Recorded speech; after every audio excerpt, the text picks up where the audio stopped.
Hi everyone, my name is Natalie Byrne. I'm an illustrator and an author. I make work around social issues, and today we're going to do a little Q&A. So I have a couple questions that I have taken from my Instagram. They're about money and business and being creative.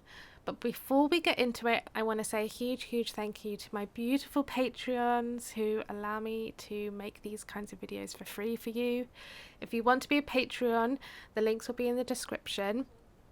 I'm currently working on this month's printable, which is my advice for social media. So if that interests you, that is going to be coming out in the next few days, and I'm so excited.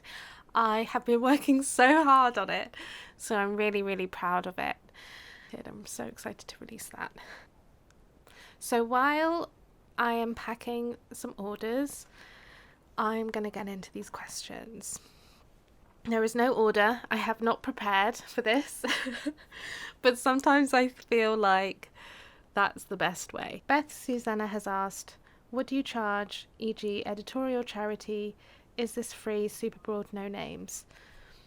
So it really just depends. There are charities that have big budgets, and there are editorial magazines that have small budgets because people aren't buying as much print as they used to. So I definitely have noticed that it really kind of depends. So if you're doing editorial on a website, it will be different. I tend to just charge per piece, so that means how kind of well known the company is, how busy I am at the time. Does it mean I have to work a weekend? How many I charge per illustration, how detailed it is. If I'm doing something that's more complicated and will mean I have to do some research, I'll also include that. It kind of just depends. I have priced differently for every job I've done, but on the whole, it kind of just depends how big the company is. I think that when you're charging, you should always have people. Actually, I'm going to link a podcast that we did with Charlotte from 76 Agency, which talks about pricing for influencers, and I think it's really applicable to illustrators as well, or artists of any kind. And she basically goes in about how you kind of want to figure out your pricing based on how people react to it. And if you're constantly charging a price and companies are going, yes, we'll take that price, you want to be charging a bit higher. Like, you want to have a bit of pushback, what Charlotte said, which is really interesting. So speak to people, do your research. It's so important that you ask this question because I love talking about this kind of stuff. I do tend to offer to charities, especially if it's like a speaking gig or a Zoom like event. I have brought down my price, but I've also noticed for doing charity work that there is budget there. Like, those people in the charities that are emailing you are being paid. So I have also been surprised with the amount of budgets that are in charities. And there is no, like, pricing is probably like the hardest thing. So yeah. And also, I don't think that the amount of experience that you have, your age, should mean that you have to undervalue yourself. You should always be pricing the industry standard, because you don't want to be bringing the industry standard down. And yeah, so Candy Wood has asked, is it important to have a separate business account? And they've also asked another question I'll get into in a minute. So I personally don't have time to manage loads of different social medias. I'm assuming that's what that means, or do you mean like a banking account? Yeah, and so I would say yes, if you should definitely have a personal account and keep your business expenses in your business account if we were talking money and banking. But if we're talking social media, I just don't have time. Like, I like that my business is personal, and so it makes sense for me to like talk about whatever I kind of want to talk about. And I just don't have the time. I know some people like the separation between themselves and their work, and I think that makes total sense. It just is not the way that I function. So Candy Wood has also asked, how do you gauge how much to invest in your business materials, tools, or packing? So you should be investing about 30%. This is what I've read recently. I've only read this recently. You should be investing 30% of your business profits back into the business. This is not something I have done. I think that a really quick way you can get your business off the ground is like what I did, which is living with your parents, and just jump and take a leap. But it's also not applicable to everyone. So many people have done amazing success by doing it slowly alongside a full-time job. It's probably more smart. I mean, when I decided to go full-time as an illustrator, I was just out of my overdraft, and I used my overdraft to like buy products for my shop, which is like not a good business decision like at all. And everything that I made, including like my overdraft and savings I had, which was not much, went into my business. And that was not the best business smart decision, but I know that I was able to do that because I was living with my parents. So I have a lot of privilege in that sense. How do you gauge how much to invest in your materials? Yeah, it should be 30%, which is what I've read, which is the advice, which is like the smart business advice that you should take. But I know so many artists who weren't taught that and kind of just took risks. As long as you're always putting your 20% away for tax and you're trying to make your best smart decisions, it's kind of, I guess, up to you. I know that I definitely took a leap with mine and I made so many mistakes. I made a loss because I saved money from a full-time job and then used all that money, and then obviously all the money that I made in my business, like just all of it just went on my business. So it's not the smartest decision, but I do know that I was able to kind of get things off the ground quicker because I made a lot of sacrifices in the sense that everything just went into the business. And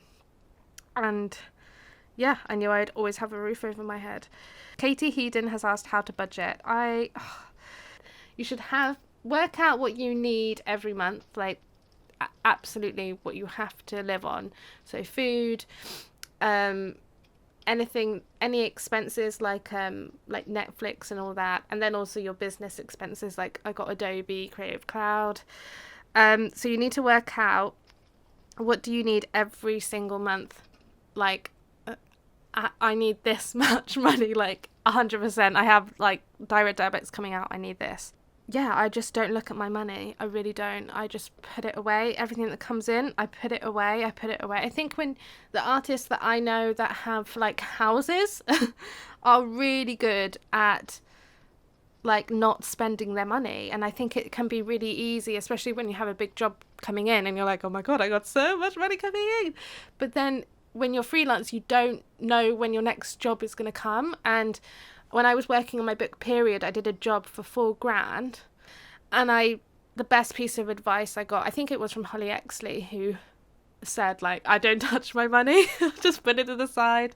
So I did that, and I didn't have a job come in for like 5 to 6 months. I mean, maybe I had like some small things and stuff on my shop, but nothing like that big again. And sometimes when you start getting big jobs like that, you're like, oh, this is going to happen every month, and it doesn't.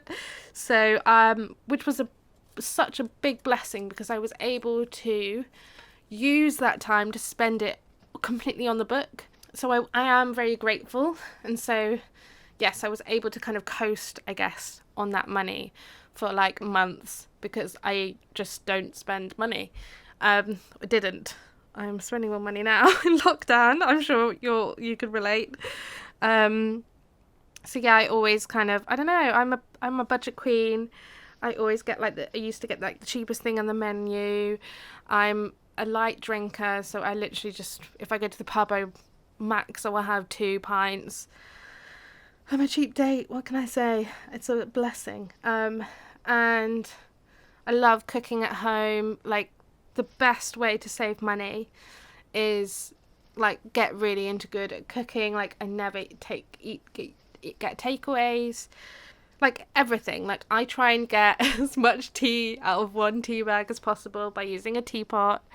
I buy everything in bulk. Like chickpeas, I buy rice, like everything in bulk. And yeah, I just don't touch my money.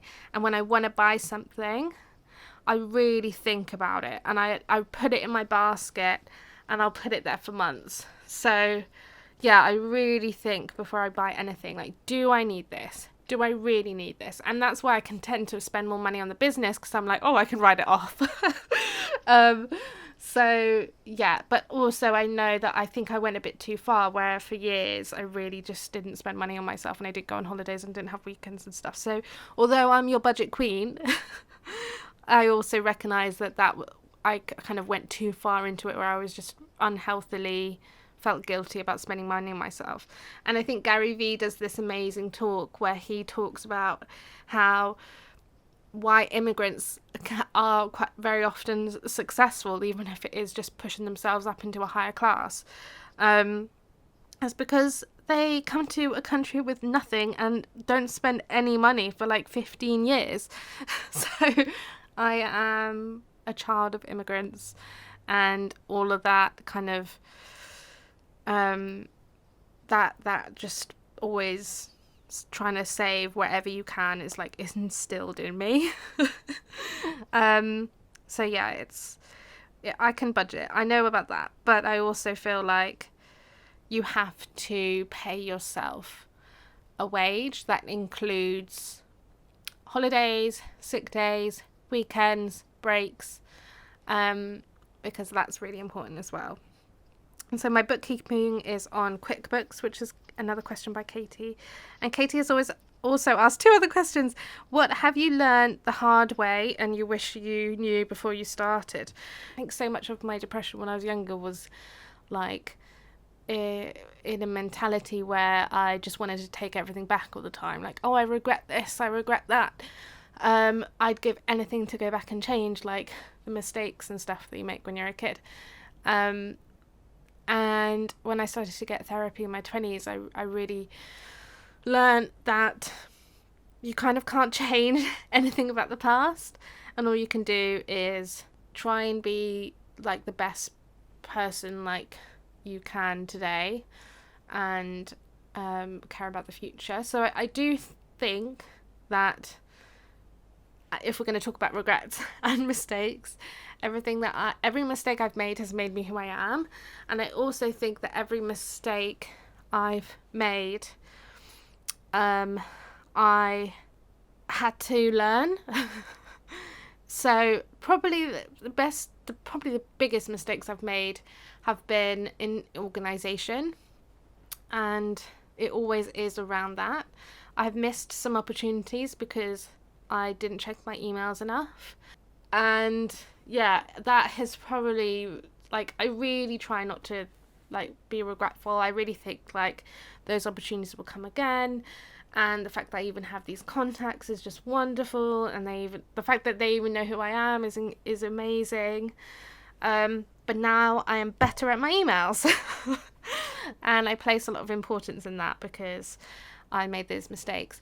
I also think that, yeah, when I made a loss on my business, I wasn't really, the first year I wasn't really tracking.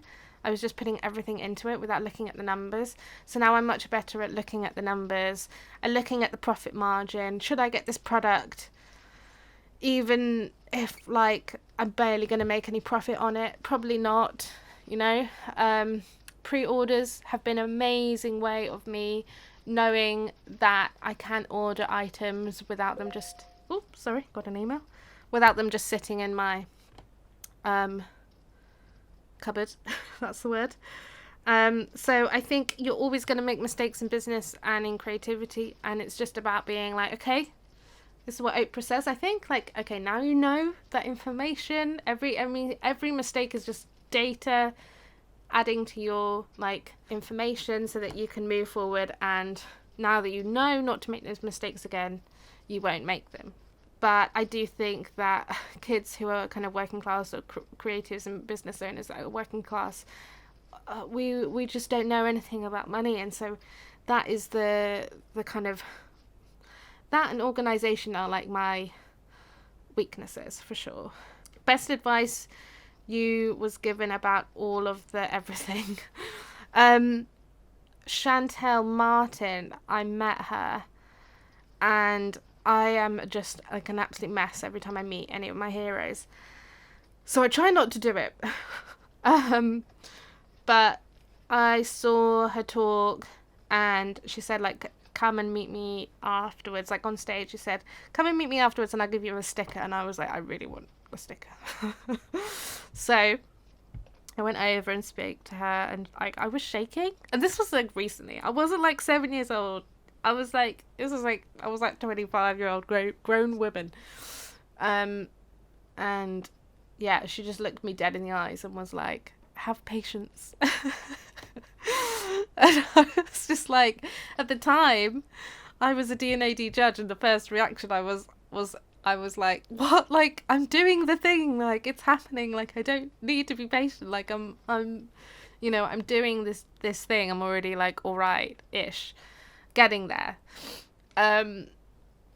But it was something that every time I'm kind of, like, refreshing my email, or waiting for someone to reply to me, or looking at my stats too much, or comparing myself to other people, I just remember the way that she looked at me, like, right into my soul and said, be patient.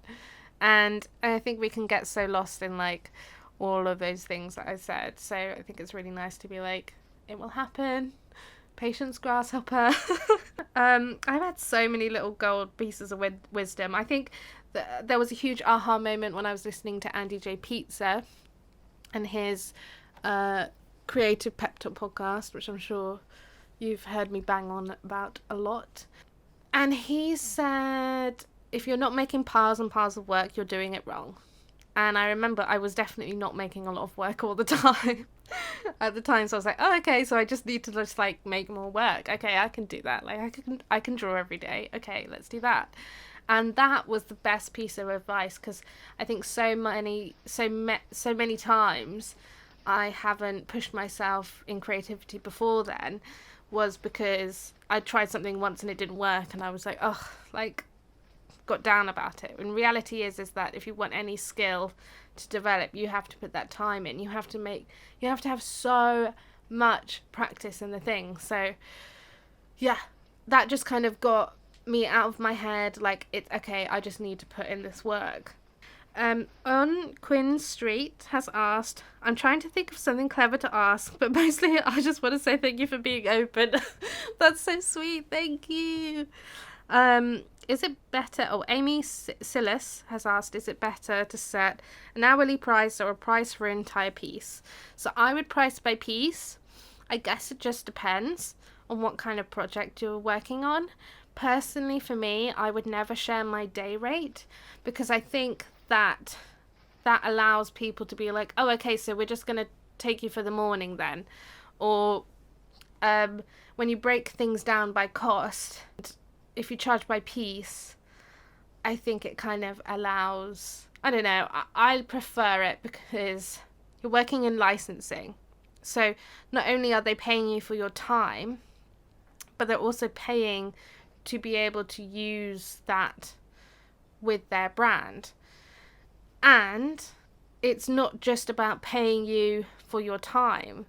It's about paying you for, so I work in licensing where I charge per time. So you can use that for a year, you can use that for 6 months, like, but we're working in, so when the time comes at the end of the licensing, if it's a year or 6 months, I will email them and they'll have to remove the thing unless they want to pay more. So it's really important, because you're not only should be paid for your time, but you should be paid for the use of the thing that they're using, if that makes sense. But for talks and things, I will work out my rate per how much time it's going to be. If more eyes are going to see that thing, then you should be charging more, if that makes sense. FML draws butts. That's such a good name. How do you know when to pay yourself versus reinvest in the business? So the thing I read a bit ago was 30% of your profits should be, maximum should be invested back in your business. And yeah, I think you just got to figure out how much do you want to be paid. Then you can figure out how much work you want to be doing, and so you can have those targets like a proper company, Yeah, I think it's about you figuring out how much do you want to pay yourself. The next question is from FML Draws Butts, which is the best name ever. Again, how to bring in a ton of money consistently.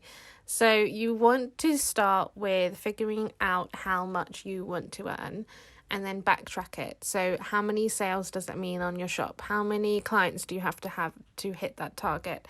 How many royalties or Patreons you need to have? It's all about reverse engineering it. Work with a goal in mind, and then you can figure out all the steps that you need to get there. You also should be diversifying your income, even if you are in a full-time employment. The only way to make more money is to make more money. So therefore, you need to be diversifying your income. Try and be a student when it comes to learning about money, and always trying to push yourself to absorb more information and learn from how other people are doing it and how other people are bringing in money consistently. I'm not perfect. I'm always making mistakes, but that is how I have been growing in my business, is by diversifying my income, having a particular goal in mind, and then figuring out what are the daily things that I need to be doing, what are the monthly targets I need to be hitting so that I can hit my goal. And being smart, not just relying on one source of income. Please note that all advice is subjective. I don't know everything. I'm still figuring things out and making many mistakes. But I hope that was helpful in any way. If you have any other questions around money or business or creativity that you want to ask me, please pop them in the comments, and I will save them for the next video. Thank you so much, and I'll see you next week. Bye bye.